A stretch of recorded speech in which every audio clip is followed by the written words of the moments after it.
think Valentine's Day gets a bad rap, and I even was kind of like this. I'm like, I'm not into this like commercialized holiday. It's not my thing. But what I realize and appreciate is like, it's cool to tell people that you love them. It's really easy to get in the kitchen with Wild Rye and like make some cupcakes or a cake and bring it to your neighbor or to work or give it to your boyfriend or just like your mom, or do it for you too. Like, don't underestimate the joy of just like baking for you. I do it all the time. I think, especially when you're working with cupcakes, doing an assortment of liners is really fun. You can get any liner that you want just for a standard muffin tin on Amazon or online or a bakery supply store, which is where I went. Let's just have fun with it. We're gonna do an assortment of pink velvet and vanilla, and I like to use a cookie scoop for this. You don't have to, but I like a cookie scoop because it just creates more even and consistent cupcakes in the end. Oven's ready.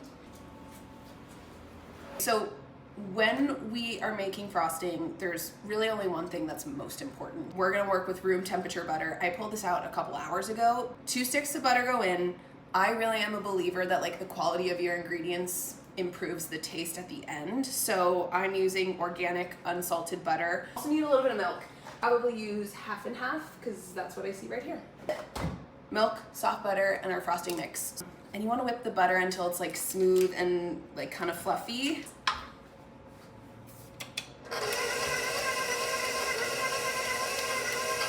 So this looks good to me. I'm gonna like fangirl over this mix for a little bit. The cocoa powder that we have sourced is so special. It comes from a French chocolatier that's been around since the 1800s. It's really special, and I think you deserve things that are special. Start slow, and I'm gonna add the milk at this time as well. So I'm gonna add a little bit of this milk, and it's gonna seem like way too much dry, and I can tell that I'm gonna need the whole 2 tablespoons, so I'm gonna add that now. Okay, so now that it's like starting to hydrate and start to look like frosting, I'm gonna turn up the speed. So I'm just gonna take the time to like really wipe down the paddle attachment as well as the bowl itself. And then I'm gonna give it like one more mix. I know I've been making these for like 3 years now, but it still just gives me the like butterflies. I love it. Testing with a toothpick is like the best way to know when a cake is done. And just like reach for the middle and pull it out. And if it comes out clean and there's no like wet batter attached to it, it's perfect. If it's wet or has batter that like looks clearly unbaked, put it in for another couple minutes. This is totally if you are trying to go from just like beginner baker to like intermediate, or if you're curious about baking and you really want to kind of see what you're capable of, show you just how easy it is to start frosting cupcakes with a piping bag. The one I used the most when I was a professional pastry chef and in my home kitchen is this large round. This is a 808 size, but honestly, just look for a large round piping tip. You're gonna cut the tip off your piping bag, convert the bag, create an opening, and I'm gonna probably do like 2 scoops. And I'm scooping it against my hand. That hand kind of creates like a shelf and a place to almost hold the frosting in the bag. And so then, since we've opened it around our hand, we're able to cleanly get the frosting in the bag, and we're just gonna squeeze. I like to twist to create tension on the bag. That's gonna help you later. It also kind of closes it off so there's not a mess. Always have your cupcakes out. You really want them to be cool, like entirely cool. The most important thing to remember is that it's going to be delicious no matter what. You've got this, have fun, who cares? It's not that big of a deal, it's just cupcakes. I'm creating tension on the bag.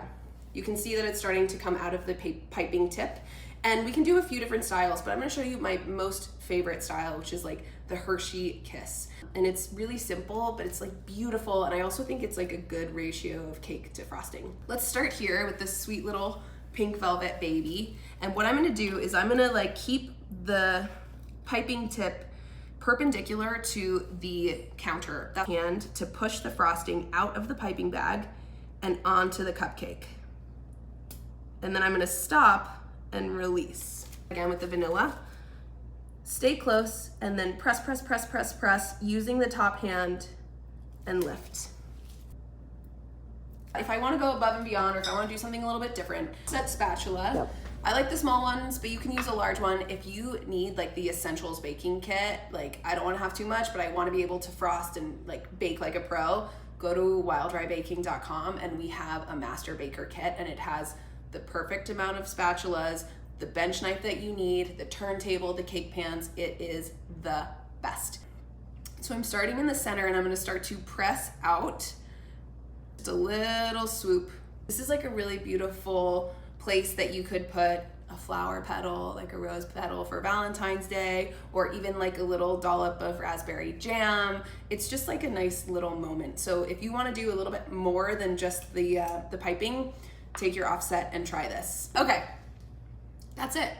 It can be like really fun to bake for the people that you love. So special and so easy with Wild Rye to do something meaningful that doesn't have to take a lot of time, and yeah, make them for you, for your neighbor, for your partner, for your friend, or for your, you know, anyone in your life that you want to spoil. Let's see how it is.